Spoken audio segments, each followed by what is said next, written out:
The Great Migration by Eadie Marilyn Brown, age 9. Runner-up in the Yorkshire Festival of Story 2022 Children's Story Competition, judged by Joanne Harris. Read by Gav Cross.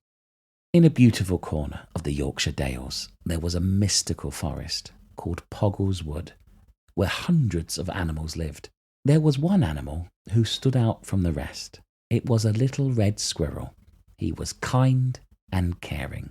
His name was Samuel. All summer long he collected nuts to store away for the cold, damp winter. One evening, close to the end of summer, there was a heavy storm. The wind howled and the rain poured. It blew a squirrel school down and damaged lots of homes. There was nothing Samuel couldn't fix. He worked day and night until they were rebuilt. All the squirrels threw a massive party for Samuel to thank him for helping them. There were balloons, games, and more food than he had ever seen. A couple of days later, Samuel was baking a cake, humming happily to himself, when he noticed a figure out of his mushroom window. It looked like him, but it was bigger, much bigger, and it was grey, not red. Samuel thought it was a visitor, but he was wrong. Very wrong. Once he had finished making the cake, he went to his friend's house to drop it off.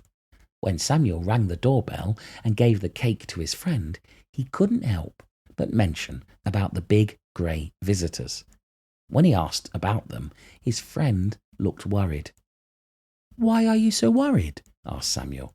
"Because just this morning I saw about 5 of them bullying a little red," replied Samuel's friend.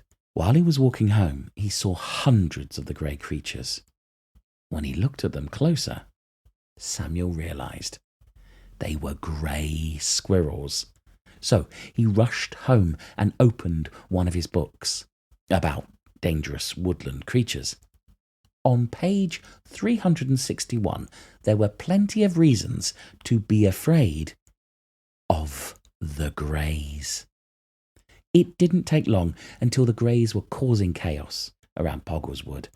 They were stealing food, scaring little Reds, and many more horrible things. At that moment, Samuel knew he couldn't live there any more, so he gathered the rest of the Reds, packed as much as they could in their little knapsacks, and left. The journey was arduous, but Samuel encouraged them to keep moving. They climbed over the highest mountains, where the wind nearly pushed them off their feet, through forests where the trees moaned and the wolves howled at the moon. They even crawled silently where bears lay sleeping, trying not to wake them, and still they did not give up. After travelling for miles and miles, they saw a group of creatures. They were about to run, but Samuel told everyone to wait, and they were lucky they did, because it was more red squirrels. "Hello," said Samuel politely. "Do you have any food?" "Yes," answered the squirrel from the other group. "Take some." Samuel got some nuts and berries for his group. He asked why they were here and where they had come from. The squirrels said that they had lived in a vast forest called Hamsterley Forest until the Greys came to invade. "Same with us," replied Samuel, rather shocked that the same had happened to them. They decided to go to Scotland together. Eventually, they got to Scotland and decided to look around. They saw mountains, rivers, food, and plenty of space. While walking up a path, they stumbled upon a great beast with red fur just like their own.